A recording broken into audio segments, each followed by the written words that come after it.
Hey, what's up, everybody? It's the Broke Capitalist, and this is a follow-up video to a video I just did entitled Roland Martin's Mindset versus King Randall One's Mindset. And in this video, I want to try to present the plausible consequences of a mindset, having a mindset that is associated with a narrative that protects, adopts a certain image, an image that is not positive in general, okay? And I'm gonna use this coward, Michael Dunn, to demonstrate the plausible consequences of the adaptation of this image that is being constantly pushed by this narrative that tends to come from the left side of the political aisle, okay? So I'm gonna dive into this right now.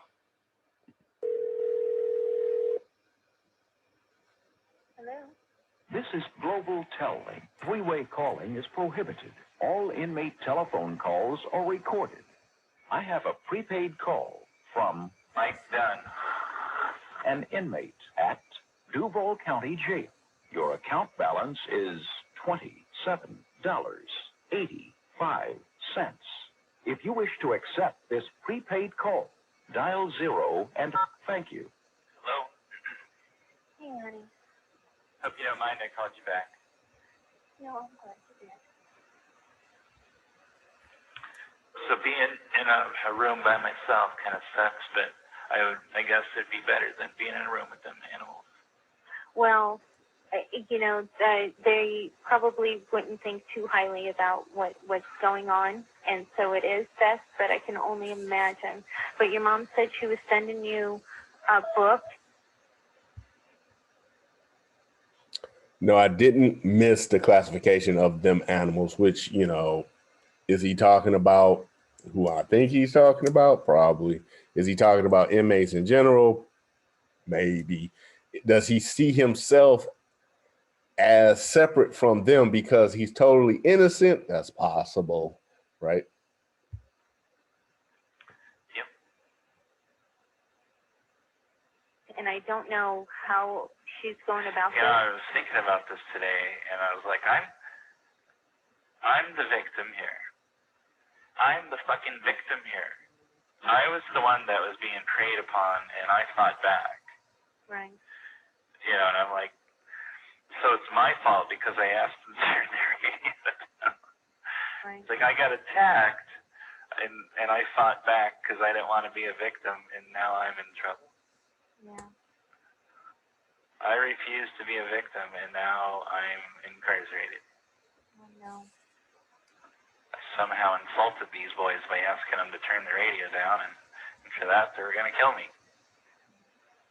I mean, it's absurd that they would do that, but, they're violent.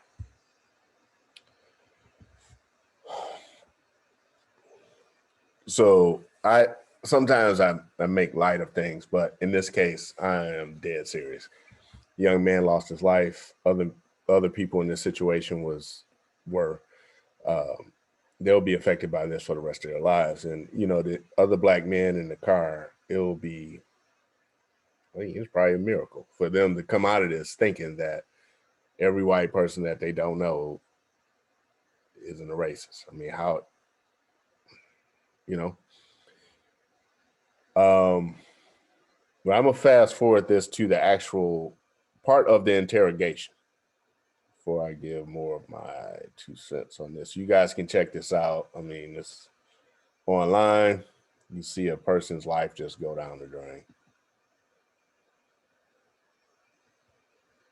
I got the call from you. Witnesses at the scene of the shooting took down Michael's number plate, and police were able to track him down at his home in Brevard County. He was brought back to the JSO Police Department without incident and immediately subjected to interrogation. It began at exactly 4 p.m., 22 hours after the shooting. If you do answer questions, you have the right to stop answering questions at any time and consult with a lawyer. Okay. Do you understand those rights? Yes, sir. Okay. You can just sign where it says signature, and by signing there, you're just acknowledging that I went over your rights with you and that you do understand your rights. obviously just kind of want to talk to you about what occurred last night. It's important to contemplate what the suspect is most likely thinking at this moment, as well as the character he is now trying to play. He wants to come across as the victim, who had no other choice but to take the action he did the night before, and needs to appear as rational, reasonable, and as considerate as possible. He knows that someone has died due to a situation that he initiated, and now needs to bend not only the facts, but also the perceptions of others. So just kind of walk me through, just tell me from your point of view, what you guys pull up, you're driving, it's your car, is that correct? Yes, sir. Okay, and you're driving? Yes, sir. Okay, it's a Volkswagen, correct? Yes, sir. Okay, she's sitting in the passenger seat, no one else in the car with you, correct? Correct. Okay, just kind of walk me through kind of what happened at that point. Well, I'm embarrassed to say this, but got out, she's in the store, and there's like a SUV next to us, and then the music starts. Mm-hmm. And I rolled down my window, and I thought I was polite. I asked them nicely, demanded, or else I said, hey, would you guys mind turning that down? And they shut it off. Mm-hmm. I was like, thank you. Mm-hmm. Cordial. Everything's cordial. I put my window back up. I'm doing my stuff. And I don't know how many kids are in that, but the windows are down for the back seat. The windows are up for the front seat. Okay. And the guy that was in the back is getting really agitated. And my window's up. I can't hear everything he's saying, but, there's a lot of fuck him and fuck that and fuck that bitch. And then the music comes back on. And, I'm just like, live and let live, and don't need any trouble. The detectives will entertain his standpoint for the time being. They will remain as neutral as possible as he recounts his own narrative. This is because they need him to divulge as much information as possible while he remains without counsel. The more detail he gives away, the more they will have to evaluate and possibly use against him at a later stage. They will almost appear to be agreeing with everything he says, which is for the purpose of encouraging disclosure. If they were to challenge him this early, it would more than likely prevent him from opening up. And I don't know if they're singing or what, but it's like they're saying, kill him. So I put my window down again, and I said, excuse me, are you talking about me? And it was like, kill that bitch. And I'm still not reacting, but then this guy goes down on the ground and comes up with something. I thought it was a shotgun, and he goes, "You're dead, bitch!" And he opens his door. And who had no other choice but to take the action he did the night before. Stop it all coming home? Yeah. Okay. All Drive right. straight.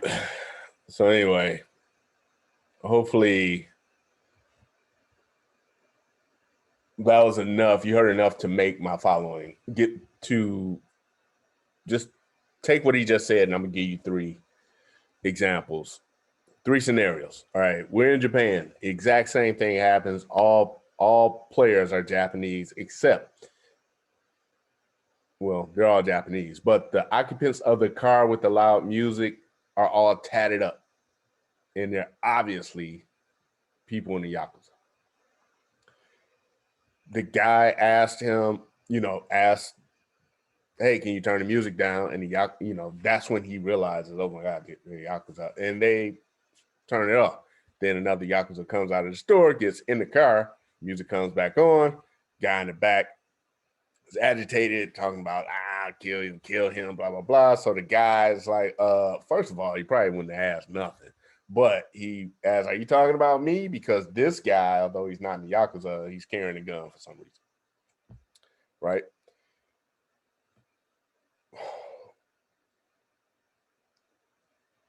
What is the guy thinking?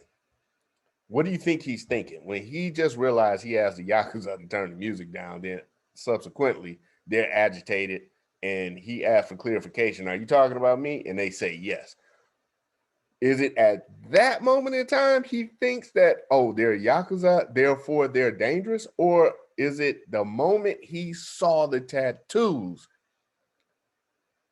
he recognized they're Yakuza and they're dangerous. Well, he lives in a society that tells him that Yakuza tend to be dangerous, right? It wasn't after the confrontation or after, because of the words that was being said that he deemed a possible risk to his health.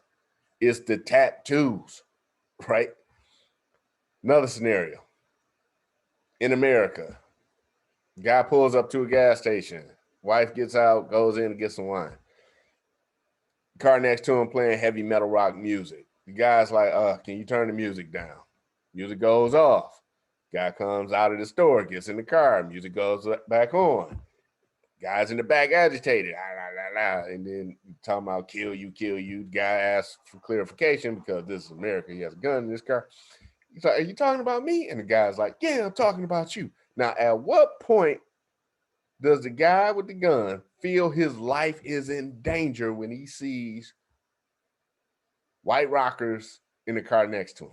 What has society been telling him all his life about guys who play heavy metal music? That, you know, they like heavy metal music, they party a lot, and they're super violent. No, they just play heavy metal music. Maybe they're not the best, you know, all of them don't have law degrees and doctor's degrees, but for the most part, you know, I don't believe a rational person would feel like their life is in danger because you hear heavy metal music coming from a car and the guy's like, let's kill this guy. Therefore, let me reach for my gun and shoot. I don't see that happening. I really don't. Third scenario, which is this scenario. You get a guy, leaves a wedding, had a few drinks, whatever, pulls into the gas station or the store to get some wine. Wife goes, future fiance at the time goes into the store. He, you know, that Miami bass, boom, boom, boom, boom. And the guy's like, please, can you turn that down? Music goes off. Then their counterpart, homie, comes out of the store, gets back in the store, music goes back up. Somebody in the back of the car is agitated, talking about, we should kill him. And then the guy claims, Michael Dunn or whatever, sorry, Michael Dunn, claims that he didn't know if that was part of the song lyrics or if they were talking about him. So he rolled his window back down and asked for clarification. And like, yeah, we gonna kill you, blah, blah, blah, blah, blah. At what point does this guy, this coward, Michael Dunn, feel his life is in danger? Was it the words that were used? I'm gonna kill you. I mean, the white rockers could have said the same thing. I'm gonna kill you. Even the Yakuza, if they said, I'm gonna kill you, you know what? I can pretty much safely say most Japanese people wouldn't feel like their life was really in immediate danger because the Yakuza don't operate like that. They ain't just wild, crazy, you know, violent for no reason, right? So, in my opinion, just the image of those three guys was the threat. The image that those three guys presented to him, that he's been seeing on TV all his life, that when he go to the movies, that's what he sees all his life. I pretty much guarantee you, he don't know any black people. Now he may, you know, he knows, you know, Jim at work that works on the other side of the floor or something like that, but he don't have any close association with black people, right? And on top of that, he's a coward, right? So at some point, he is like, okay, the history of America that I live in, these are threats. I have a way to eliminate that threat. That's one thing, and that's the gun, right, in this compartment. He is so afraid, according to him, that he sees an imaginary weapon.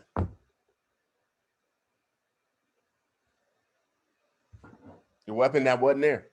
Later in this interview, the cop says, you know, there was no weapon there. There's no broomstick, as you tried to backtrack and say, well, maybe it was a broomstick, right? Just the very image of these black boys, and as he said it, their thug music, put him in such a state of fright that he felt the need to defend himself. Okay. Now, that's one way of looking at it. And I think it's a combination of this other way I'm going to present. I believe he was scared. I believe he felt threatened. Let's put it like that. I believe he felt threatened. It wasn't like it was some sisters, like sisters meaning Catholic sisters, in a car blasting, gospel music talking about I'm gonna kill you, right? It was some brothers, young teenagers blasting, as he said, thug music. And the image that he has about that, black men, thug music, is violence. But he's a coward. So he reaches for a gun. And he feels that the lives of these guys are worth so much less than his that there's no need for him to try and clarify anything else. My life is worth way more than yours, so I'm unloading. And you can call that racist if you want to, right? But the reality is, I can guarantee you, if you looked over into that car and saw Dave Chappelle, LeBron James, and Chris Rock, that gun wouldn't have came out. He just saw 3 black teenage boys whose lives he felt were not worth inquiry. They're just violent thugs. He's a coward. He's idiotic. He's stupid, and he should be thrown under the jail, right? And when people just say he's a racist, case closed, nothing else to see here. But what I want to say is that, like I said, the consequences of having a mindset that is associated with a narrative that pushes, adopts, and protects a certain image, that image being one of not being successful, perpetual poverty, constantly running into the law, constantly breaking the law, being proud of not being a member of society, so to speak, trying to be outside of society. The image is so negative that even amongst black people, young black men are seen more often than not as threats rather than benefits.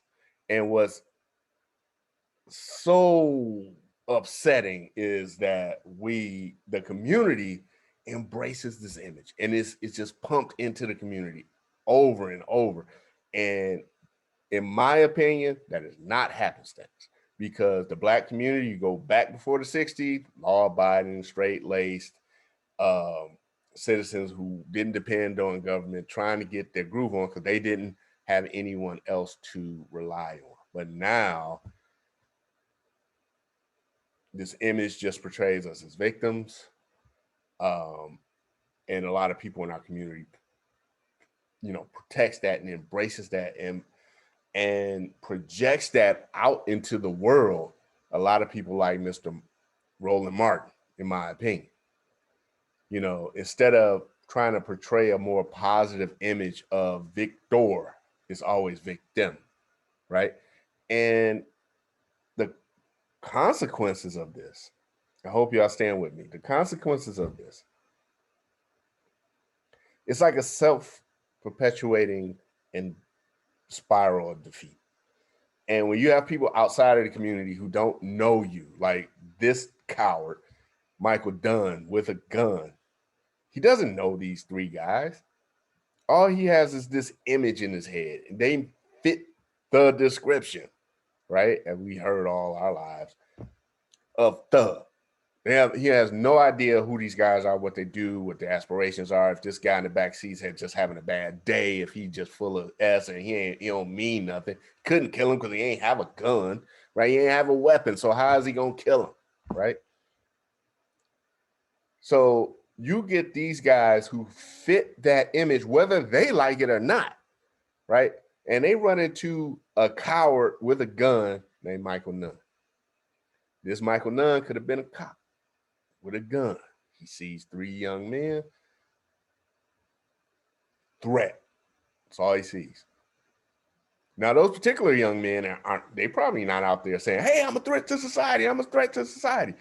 But there's not enough Black people rejecting that image, right? It's not enough of us saying we don't want this image. And the reason why there's not enough Black people rejecting that image is because a lot of, and it always comes down to, for me anyway, politicians.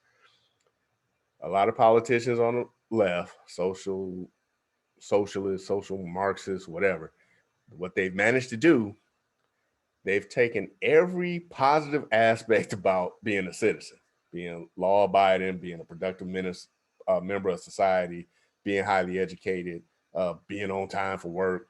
They've turned that into a white aspect of whiteness. And therefore, if you're Black, you can't be that, right? And what's the purpose of doing that? Like, why is being on time a white thing?